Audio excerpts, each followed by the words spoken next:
important to note that, right, time is of the essence once the initial triage, right, once it's determined that you have moved into an incident or moved into a breach response, because time is money, right? Downtime is literally determined cost by the Federal Emergency Management Association, right? FEMA has determined that downtime can cost you up to $5,600 or more per minute that you're down as an organization, depending on what your organization does. And so when we have had to leverage Arctic Wolf for clients and potential clients in the past, the integration has been seamless and instant from our perspective, right? We've been able to see a phone call get spun up in less than 15 minutes to start the conversation on what needs to happen.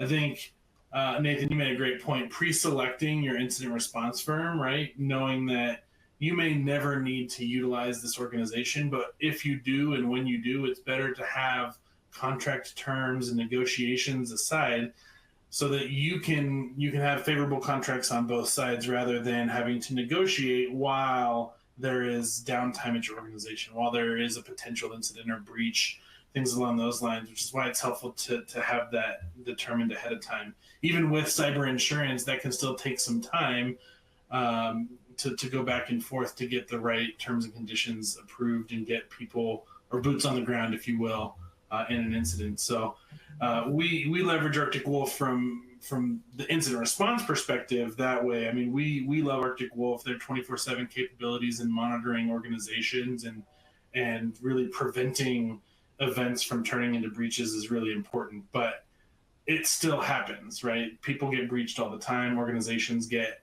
impacted by incidents. And so having a partnership with an organization like Arctic Wolf that can assist across that incident response spectrum and that proactive monitoring spectrum with our services is very important to us at Richie May.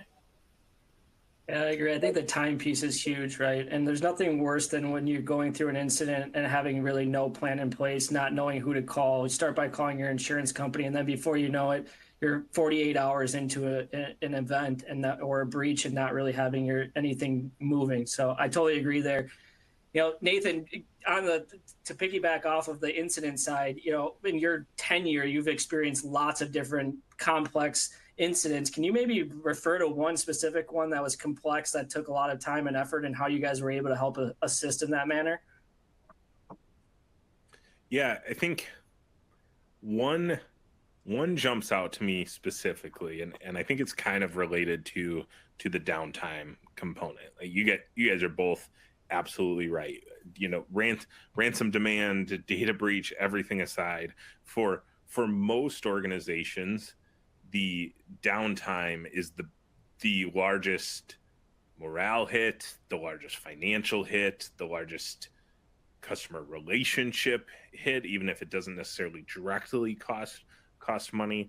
It's the most damaging piece of an incident. So a lot of what our incident response team focuses on, and when we first started doing this work, the reason we became so successful and worked with a lot of the insurance carriers quickly is based on our background, we just naturally focused on recovering and restoring as quickly as possible and still doing all the other components.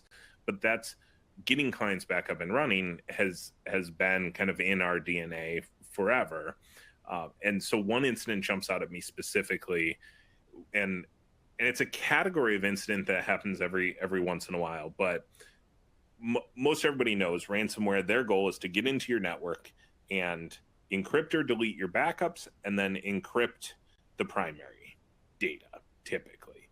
They'll also steal data, because if you don't need to pay for the decryption keys, they'll try to get you to pay for the quote-unquote non-release of the data.